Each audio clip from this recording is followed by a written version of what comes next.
तो जय श्री राम सभी को। मैं हूँ ऋषभ और मैं बिज़नेस से जुड़ी कुछ जानकारी आपको देता रहता हूँ। तो एक चीज़ आज मैंने और सीखी है अपने बिज़नेस के अंदर कि लॉस और प्रॉफिट जो है ना, ये समय के ऊपर डिपेंड करता है। और सबसे बड़ी चीज़ है, आपको समय देना पड़ता है। कैसे?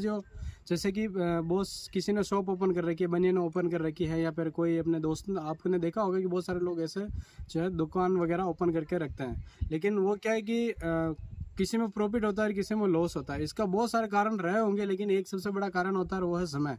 अगर आप अपने बिजनेस को जो है टाइम एक्चुअल में बराबर दोगे, जैसे कि आप निरंतर उस पर बैठे रहोगे, उस पर काम करोगे, अध्ययन करोगे, तो कुछ ना कुछ चीज़ें नई आपको सीखने को मिलेगी। और लॉस और प्रॉफिट की बात रही, तो आपको ऐसे जैसे कि एक दिन में कभी कभार सेल हो भी सकती है, एक दिन में सेल नहीं भी हो सकती है।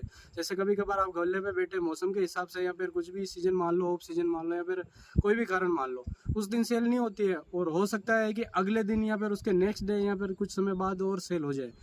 किसी दिन 5,000 की हो सकती है, किसी दिन 1 लाख तक की भी सेल हो जाती है, किसी दिन नहीं होती है। तो ये समय के ऊपर डिपेंड करता है। लेकिन उसमें आप सबसे बड़ी ये गलती करते हो, और थिंकिंग करने लग जाते हो। जैसे कि आप एक दिन भी गल्ला नहीं हुआ, 2 दिन नहीं हुआ, 3 दिन नहीं हुआ, तो आप ऐसे और थिंकिंग करने लग जाते हो कि यार बिजनेस में लॉस आ रहा है। तो ऐसा कुछ होता नहीं है। देखो, समय और परिस्थिति दोनों तय करती है। और दूसरा सबसे बड़ी चीज़ कि आपको उसमें टाइम देना पड़ेगा, और टाइम अपने हिसाब से देना पड़ेगा, तभी आपका बिजनेस चल पाता है। तो ऐसे ही बिजनेस से जुड़ी कुछ जानकारियों के लिए आप मेरे को फॉलो कर सकते हो। और मैं कुछ नया स्टार्टअप कर रहा हूँ, जिसके अंदर भी कोई, जैसे कि अगर नई चीज़ सीखने को मिलती है या फिर मेरे को कोई समस्या आती है, तो मैं आपसे ज़रूर पूछूंगा। तो जवाब ज़रूर दीजिएगा। मिलते हैं नेक्स्ट वीडियो।